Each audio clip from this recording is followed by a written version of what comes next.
હે family, welcome back to my channel life with Jigna. કેમ છો તમે બધા? આઈ હોપ તમે બધા મજામાં છો. હું સવારમાં નીકળી ગઈ છું બેંકમાં જવા માટે, અને આજે તો 11 નંબરની બસ પકડી છે. રિક્ષાનો વેઇટ કરતાં કરતાં છેક રોડ સુધી પહોંચી ગઈ છું ચાલતી. તો ફ્રેન્ડ્સ, અત્યારે હું આવી હતી બેંકમાં, પણ બેંક હજી ખુલવાની વાર છે. તો મેં કીધું સામે મંદિર છે ત્યાં દર્શન કરી લો. અહીંયા અંબે માતાનું મંદિર છે, દર્શન કર્યા. અને આજે મારી જોડે એક વસ્તુ થઈ ગઈ કે મેં વગર બર્થડે કેક કાપી લીધી સવારમાં, જેની સુગંધ હજુ સુધી આવી રહી છે કેકની.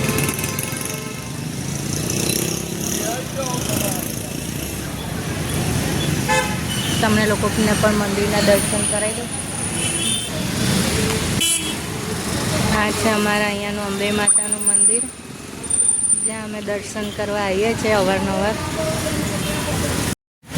તો ગાઈસ, બેંકનું કામ પતી ગયું છે અને હવે હું જઈશ ઘરે. ઉત્તરાયણની તૈયારીઓ ચાલુ થઈ ગઈ છે. હવે તો ગણતરીના દિવસો જ રહ્યા છે. અહીંયા દોરી રંગાવાનું કામ, અને અહીંયા શાકભાજી, શિયાળાના સસ્તા શાકભાજી. ચાલો હું પણ થોડું સસ્તું શાક હોય તો લઈ લઉં ફટાફટ. તો ફ્રેન્ડ્સ, મેં લઈ લીધું છે બધું ધાણા અને લીલું લસણ. અત્યારે તો માર્કેટમાં નીકળે એટલે નકરી લીલોતરી દેખાય છે. અને હવે ચાલતી ઘરે જાઉં છું, કારણ કે રિક્ષા મળી નથી રહી. અને અહીંયાથી નજીક જ છે ઘર. રસ્તામાં કોઈ લારી દેખાય તો કશુંક મળી પણ જાય.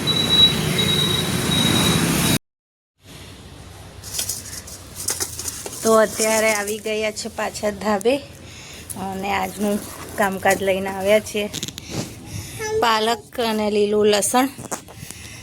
અને શ્રીજા જો કામકાજ કરવા માટે તૈયાર. હે ને શ્રીજુ?